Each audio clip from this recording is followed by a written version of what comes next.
ഇന്ന് നമ്മൾ സ്വാതിൻ്റെ വീട്ടിൽ ചെമ്മീൻ ബിരിയാണി കഴിക്കാനായിട്ട് പോവുകയാണേ. സോ രാവിലെ തന്നെ ഞാൻ ഉണ്ണി റെഡിയായി ഇറങ്ങി. അവളുടെ ബർത്ത്ഡേ മെയിൽ കഴിഞ്ഞത് കാരണം നമ്മൾ അവൾക്ക് വേണ്ടി ഒരു സർപ്രൈസ് ബാഗൊക്കെ വാങ്ങിയിട്ടാണ് പോകുന്നത്. ദുബായിലാണെങ്കിൽ പിന്നെ പറയണ്ടല്ലോ, അപാര ചൂടായിരുന്നു. അതുകൊണ്ട് ഞാനും ഉണ്ണിയും ക്യാപ്പും സൺഗ്ലാസും ഒക്കെ വെച്ച് സെറ്റായിട്ടാണ് പോയത്.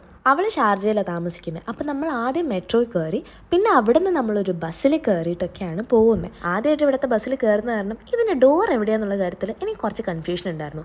പിന്നെ അത് തുറക്കില്ലാന്ന് മനസ്സിലായപ്പോൾ തൊട്ടപ്പുറത്ത് കിടക്കുന്ന തുറന്ന ബസ്സിലോട്ട് ഞാൻ ഓടിച്ചാടി കയറി. ഡബിൾ ഡെക്കർ ബസ് ആയത് കാരണം നമ്മൾ മേലെ തന്നെ അങ്ങ് കയറി. അങ്ങനെ ഫൈനലി നമ്മൾ ഷാർജ എത്തി. ഇറങ്ങാനായിട്ട് നോക്കിയപ്പോഴല്ലേ നമുക്ക് മനസ്സിലായത് ഉണ്ണിയുടെ തല മേലെ തട്ടുന്നുണ്ടായിരുന്നു. പിന്നെ നമ്മൾ അവിടെ നിന്ന് ഒരു ക്യാബ് പിടിച്ചിട്ടാണ് അവളുടെ വീട്ടിലോട്ട് പോയത്. അങ്ങനെ ഫൈനലി നമ്മൾ അർജുനെ കണ്ടു. എന്നിട്ട് നമ്മൾ നേരെ അവളെ കാണാനായിട്ട് പോയി. അവൾക്ക് ഈ ബാഗ് ഒരുപാട് ഇഷ്ടപ്പെട്ടു എന്ന് പറയുമായിരുന്നു. പിന്നെ നമ്മൾ നമ്മുടെ മെയിൻ കാര്യത്തിലോട്ട് കടന്നു, ചെമ്മീൻ ബിരിയാണി.